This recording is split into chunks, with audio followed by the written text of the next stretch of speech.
This is Genesis 47. Joseph went to Pharaoh, my father and brothers, with their flocks and herds and everything they own, have come from the land of Canaan and are now in Goshen. He chose five of his brothers and presented them before Pharaoh. Pharaoh asked the brothers, "What is your occupations?" "Your servants are shepherds," they replied to Pharaoh, "just as your fathers were." Just They also told him, "We have come to live here a while, because the famine is severe in Canaan, and your servants' flocks have no pasture. So now, please let your servants settle in Goshen." Pharaoh said to Joseph, "Your father and your brothers have come to you, and the land of Egypt is before you. Settle your father and your brothers in the best part of the land. Let them live in Goshen. And if you know among them with any special ability, put them in charge of my own livestock."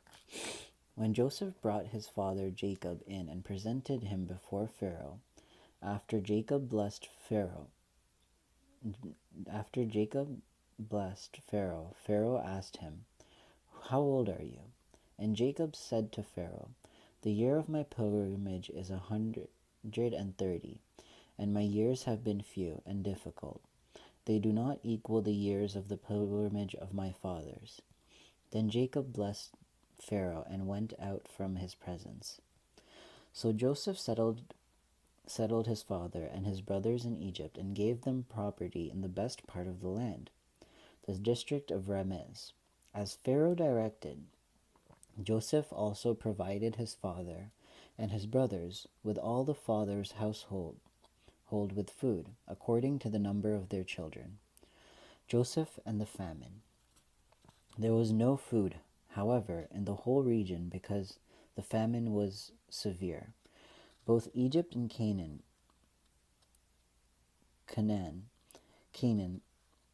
wasted away because of the famine. Joseph collected all the money that was to be found in Egypt and Canaan in payment for the grain they were buying, and he brought it to the Pharaoh's palace. When the money for the people of Egypt and Canaan was gone, all Egypt came to Joseph and said, "Give us food. Why should we die before your eyes? Our money is used up." "Then bring your livestock," said Joseph. "I will sell you food in exchange for your livestock, since your money is gone." So they brought their livestock to Joseph, and he gave them food in exchange for their horses, their sheep, their goats, and their cattle and donkeys. And he brought them through that year with food in exchange for their livestock. When that year was over, they came to him the following year and said, "We cannot hide from our lord the fact that since our money is gone and our livestock belongs to you, there is nothing left for our lord except our bodies and our land. Why should we perish before your eyes, we and your land as well? Buy us and our land in exchange for food, and we with your land will be in bondage to Pharaoh.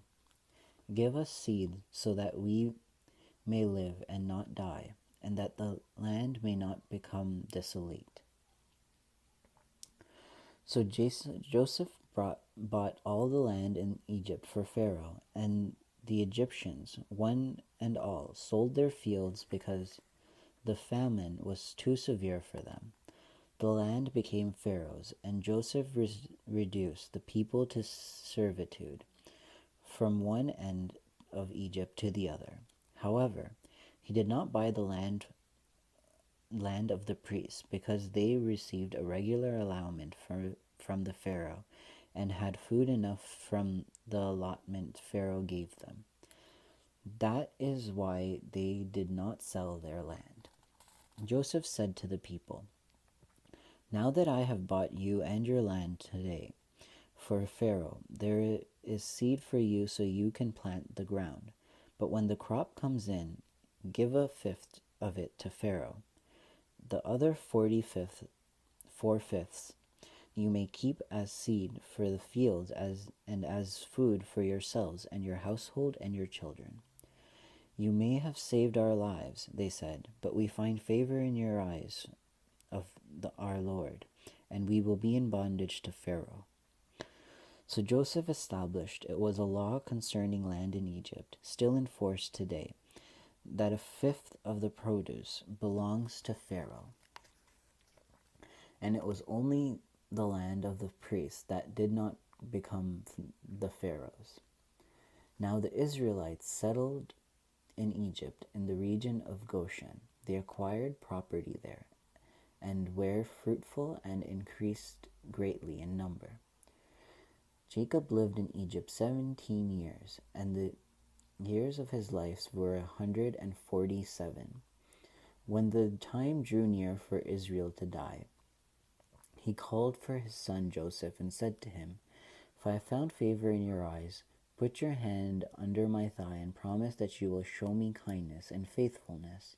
Do not bury me in Egypt, but when I rest with my fathers, carry me out of Egypt and bury me where they are buried." "I will do so as you say," he said. "Swear to me," he said. Then Joseph swore to him, and Israel worshipped as he leaned on the top of his staff.